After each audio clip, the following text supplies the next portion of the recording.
I want to welcome you to the Engineer Your Success podcast. My name is Dr. James Bryant, your host for the show.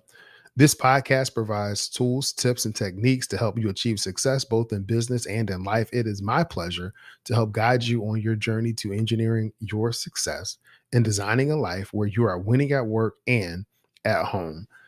I hope that you had a great week. I know that I've had a great week and I've really been excited about coming to you this week with our topic. So, today we're going to talk about from trying to thriving, 6 simple steps to reach your next level. But before I get into today's topic, I have a couple of announcements, but I also want to recap what we've been doing over the past few weeks. So, over the past few weeks, we focused on chase the habit and not the goal. And last week in particular, we talked about the overcoming the top 10 things that people face when trying to form a new habit. Those things include lack of motivation, procrastination, having unrealistic expectations, a lack of support, insufficient planning, having a negative mindset, overcoming a negative mindset, overcoming fear of change, fear of failure, and fear of success, and overcoming an all or nothing mindset. So, for each one of the things that I've listed, we had a brief discussion about it and then provided some key steps to help move you forward in overcoming those obstacles and getting over those obstacles so that you can form the habits that will transform your life. So if you want more information on that, I would encourage you to check out episode 94 and 95 of the Engineer Your Success podcast, where the focus was on chasing the habit and not the goal, not the end goal. All right. So in terms of announcements, I'm thinking about what we're going to do over the summer for our Engineer Your Success On Ramp series. For those of you that are not familiar with the Success On Ramp, it's our monthly complimentary meeting for the Engineer Your Success community, where like-minded people that have a science, technology, and engineering background, people who are interested in personal development and continuing to move towards self-mastery, come together and we talk about issues. We've talked about overcoming procrastination, overcoming imposter syndrome, and a whole host of topics, building vision. But what I'm thinking about coming up for uh, starting in June is a few topics that I'm considering. I really would like your input and feedback. One would be overcoming fear. That's both the fear of failure and the fear of success, really having an on-ramp session where we talk about what are some tools, tips, and techniques that we can use to help us move past fear. Another one is, what does winning at home look like? So many of you know that I talk about winning at work and winning at home. And for some people, winning at work is easy to identify, it's easy to understand what that is. But winning at home for some is a bit elusive. So I want to spend some time both on a podcast episode as well as an on ramp series, really unpacking what winning at home looks like. The last topic that we're considering is leveraging Chat GPT, AI tools to help with your personal productivity. And when you improve your personal productivity, you're improving your time management, you're getting tips that can help you achieve success both at work and at home. So none of these topics are set in stone. This is just some of the things that we're thinking about as we continue to build community and address the issues that are important to you. The last announcement is I'm going to be kicking off an email series again. I took a break from sending emails for some time. Now I'm going to start re-engaging the email list.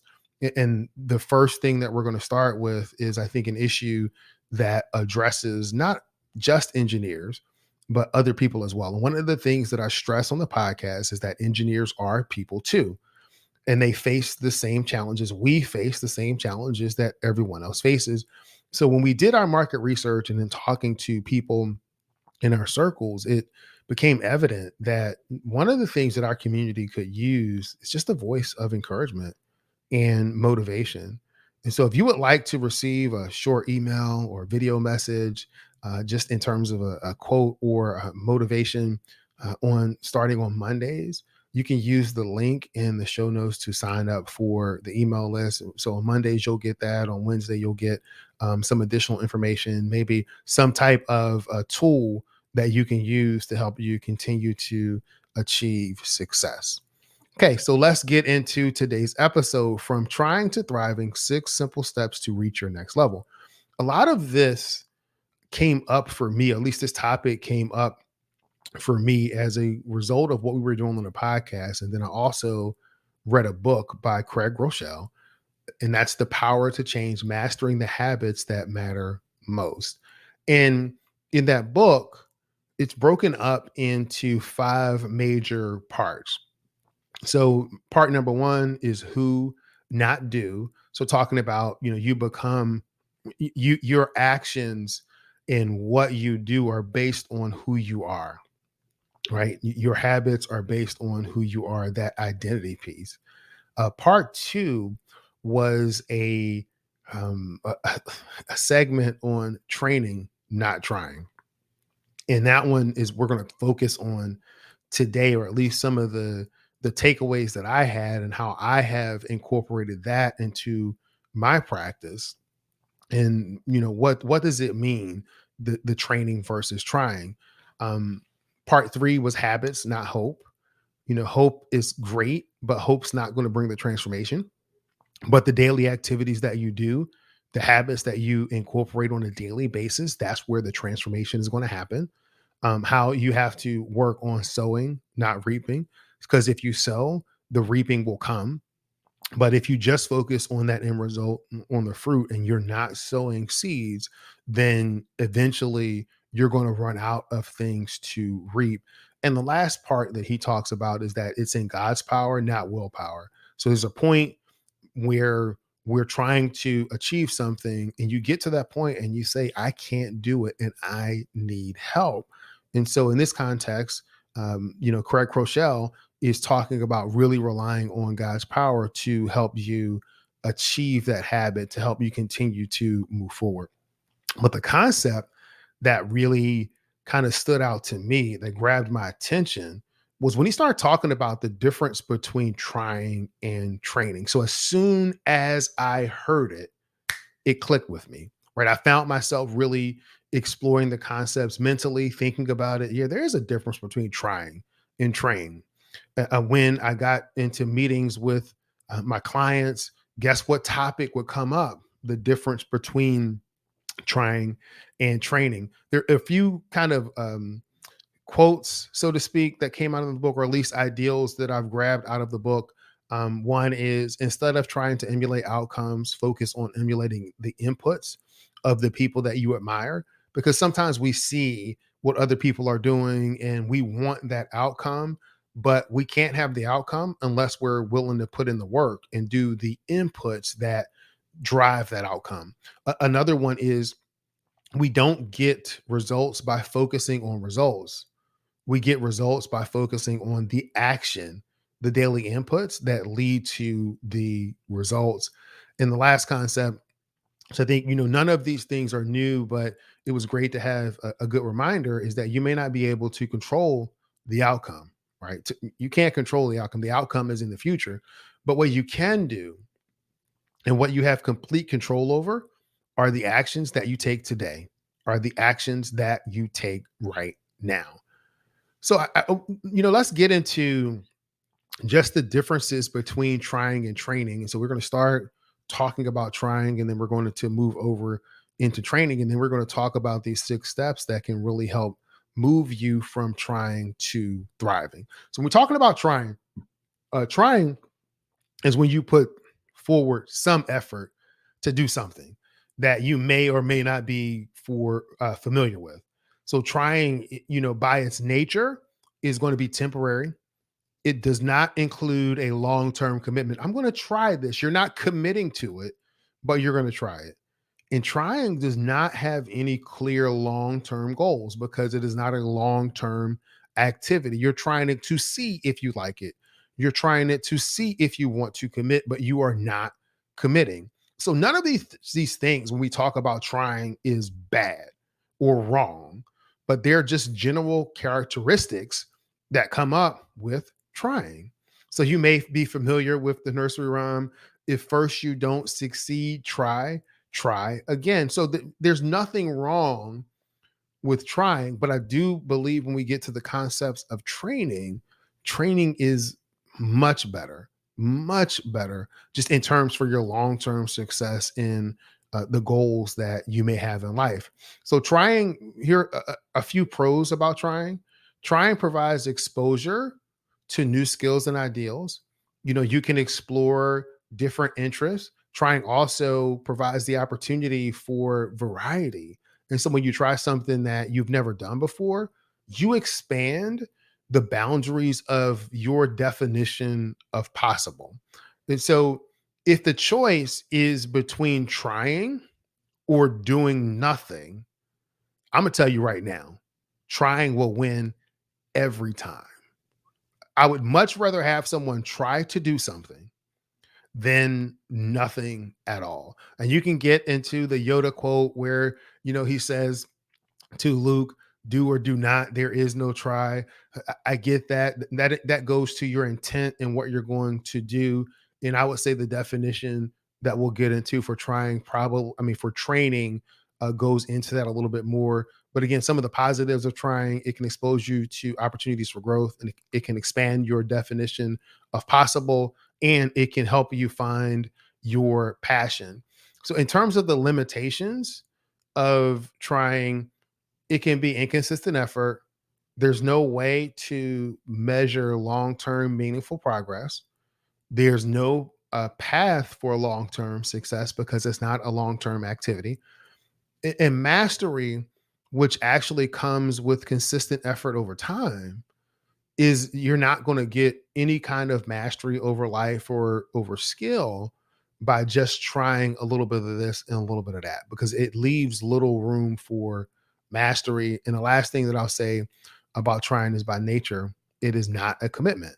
So again, if the choice is between trying or doing nothing, trying beats doing nothing all day long.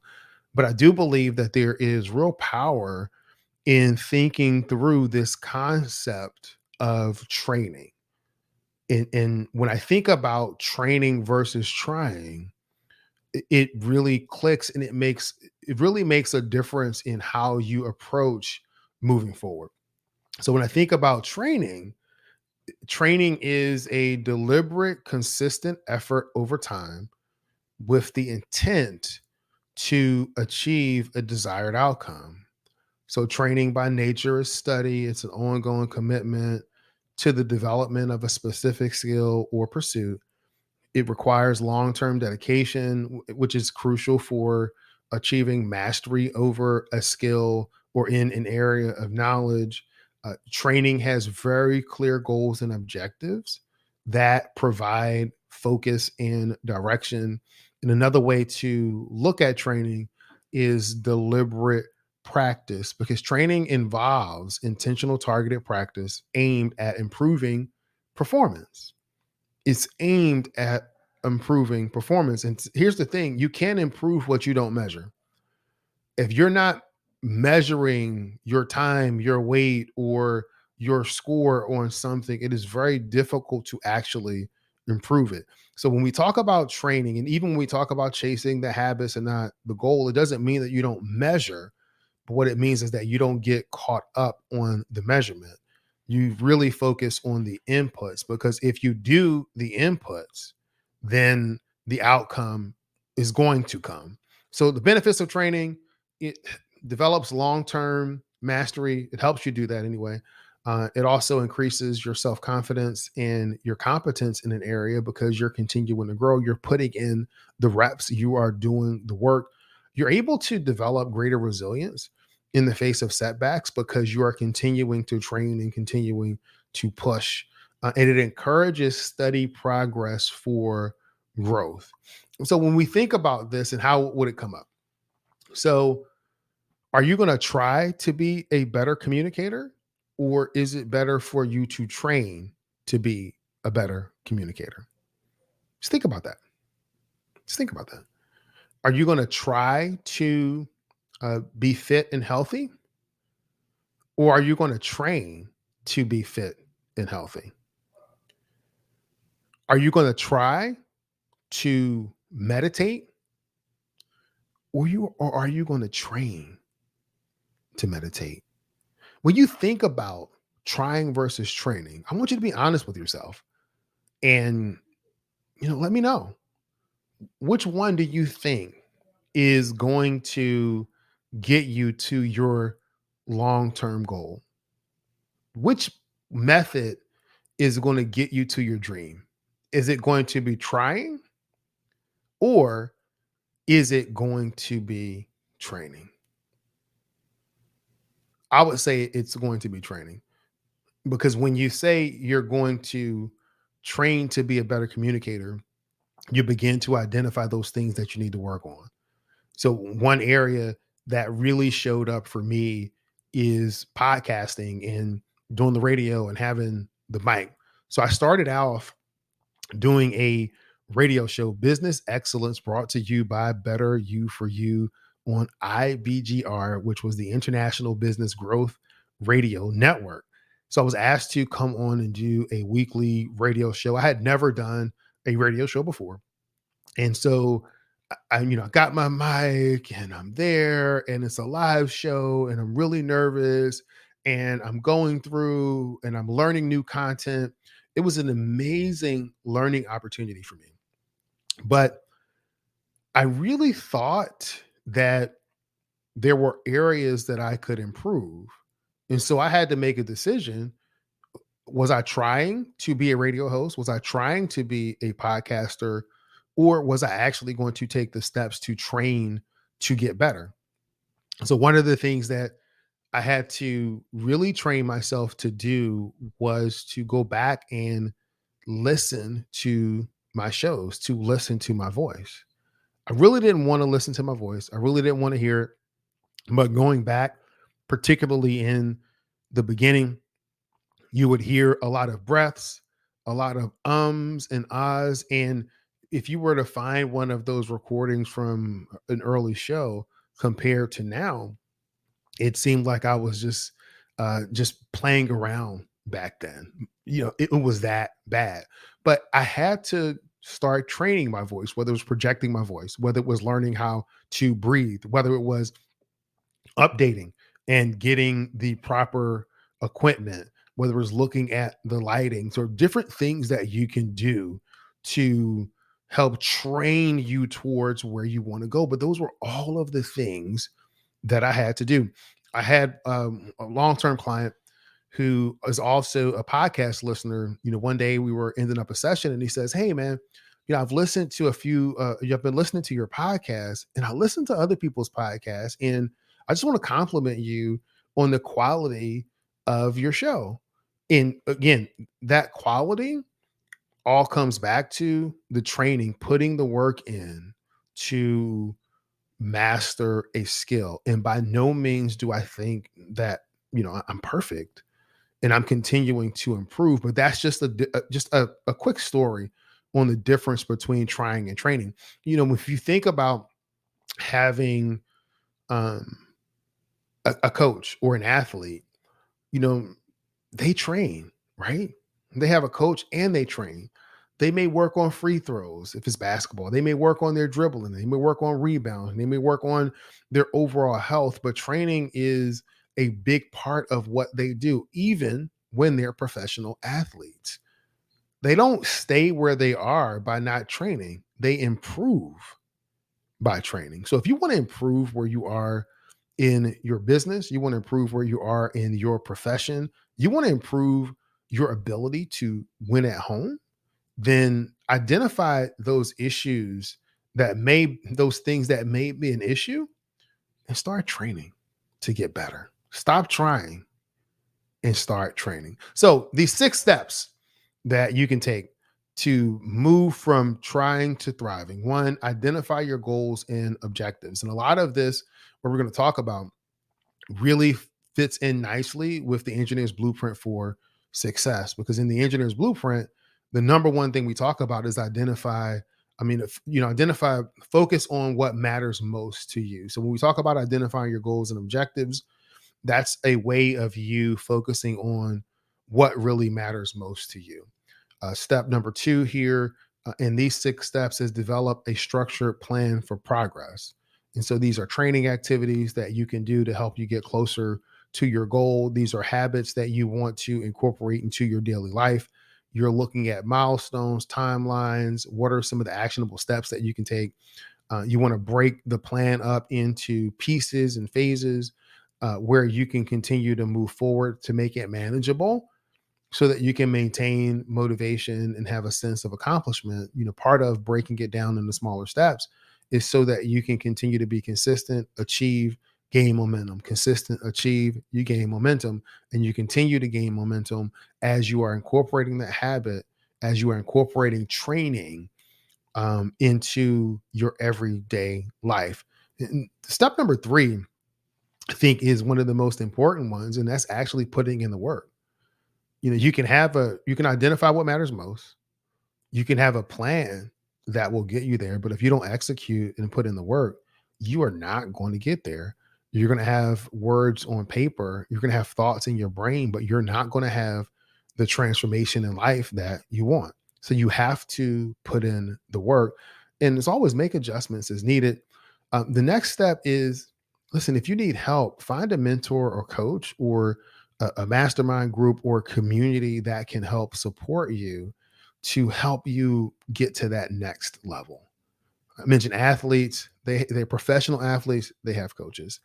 I have a coach. Most of the people that I know that are really thriving, particularly in the coaching and consulting business, they have coaches, they have other people that they are around that are helping to push them, that are helping to ask the right questions, that are helping to hold them accountable, that are really helping them not to stay complacent. And so that's one thing that you can do: get a mentor, coach, find a mastermind, just a group of people that will surround you to help continue to move you forward. The next step is monitor progress and adjust your approach as needed. There's always going to be adjustments along the way. And that's where being able to measure comes into play, measuring your inputs as well as those outcomes. Because as you're measuring the outcome and you say that I haven't reached this goal or I'm not getting there fast enough, then the next step is, what have I been doing? What are the inputs that I've had? And what adjustments do I need to make so that I can improve the outcome that I'm looking for? And the last step is embrace setbacks. And when I say that, you want to continue to train and move forward. But when you do have a setback, don't beat yourself up. You want to display self compassion, because those setbacks are really opportunities for growth and opportunities for you to continue to move forward and engineer your success. Again, that's 6 steps that can take you from trying to thriving, where you can engineer your success. Really appreciate you spending time with me this week. I'm going to end this podcast episode like I end every podcast episode, and that's this: many people know what to do, fewer people know how to do it, and a select group of people follow through. They do it and they are living the life of their dreams. I have a question for you. Are you ready to be part of that select few? If you listen to this podcast, implement the things that we've been talking about, you will be part of that select few. I want you to be great this week. Thanks.